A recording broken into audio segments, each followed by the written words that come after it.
The idea of mentoring goes back as far as the human race goes back. As soon as we developed language, those in tribes who grew to be an older age were revered for their experience. These tribal elders held on to the important knowledge that allowed the tribe itself to grow. Everything from hunting practices to crafts to building and looking after their families. But when the Industrial Revolution hit, things began to change.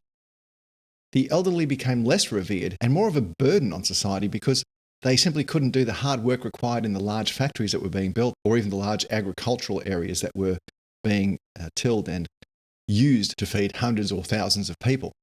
But this is starting to change. Since the baby boomer population growth in the late 40s and 50s, we're seeing a shift to older generations as a part of our demographic. And when we seek out the opinions and advice of people who've lived a lot longer than us, or maybe have just done something in a role that we regard highly, the value becomes obvious. Now, what else has changed recently?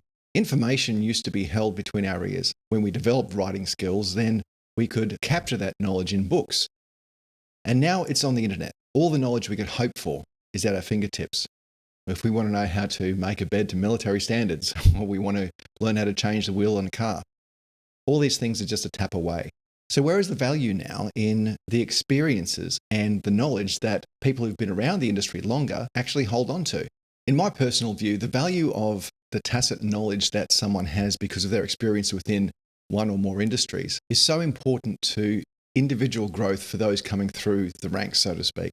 A mentor is more than just a source of knowledge. A mentor is someone who cares and who can provide clarity to the expectations that maybe a newcomer to a role would not truly appreciate without their help. Following along a simple set of job guidelines will get you through the day, but having that tacit knowledge of where to go, who to see, how to deal with situations that perhaps you haven't come across before, these are all things that reside in the deep experience that someone who's been in an industry longer not only has, but probably takes for granted.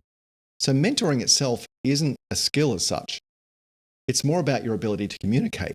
So communication is the skill. In our program, Mentor in the Workplace, we look at how to reveal these communication skills in a multitude of ways, from dealing with conflict to helping someone with their own confidence and self-esteem. The benefits, therefore, are priceless. Having people within an organization who are not only valued by somebody, but also are learning about themselves and the way they communicate improves the culture of that organization and ultimately its productivity. So consider how mentoring can help you. Not just you personally as a potential mentor, but your mentee and your organization as a whole. And perhaps join us on this journey.